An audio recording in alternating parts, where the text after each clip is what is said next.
There's a malfeasance that is permeating the entirety of our voting system, and it's exacerbated by the incompetence of the leadership that refuses to, number one, do its job, and two, doesn't seem to understand what the job is.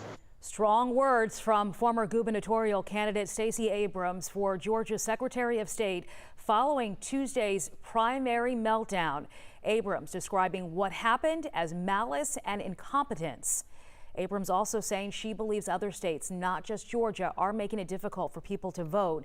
She has created the organization Fair Fight Action. She did so months ago to address voter suppression. Here's Matt Pearl. So what is voter suppression? It's actually part of the U.S. Legal Code, Title 18, Section 594, to be exact. By definition, voter suppression is any effort, either legal or illegal, by way of laws, administrative rules, or tactics that prevents eligible voters from registering to vote or voting. In practice, it's enforcing voter ID laws, closing polling places in certain neighborhoods, reducing hours, or purging registrations. These tactics disproportionately impact communities of color and the elderly. The Voting Rights Act of 1965 tried to eliminate them, but in 2013, Supreme Court case Shelby County v. Holder rolled back a lot of these protections, especially in southern states. In a 5-4 decision, Chief Justice John Roberts wrote the law was based on, quote, decades-old data and eradicated practices, and that there was, quote, no longer such a disparity for communities of color. Justice Ruth Bader Ginsburg famously dissented, saying that's like, quote, throwing away your umbrella in a rainstorm because you are not getting wet. Since that decision,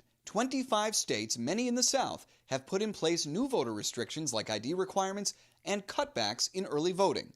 Now, here we are, less than 5 months until the next national election, and questions surround how our votes will be counted. And people who had trouble voting may have been asked to fill out a provisional ballot. This happened at many polling locations. The Secretary of State's office says they were used when the voting machines were unavailable and the ballots were automatically counted. But if you want to check your ballot status, you have a couple of options. One way is to log on to the My Voter page on the Secretary of State's website. There you can find your provisional ballot status. You can also call your local election office. You can find those phone numbers on 11alive.com.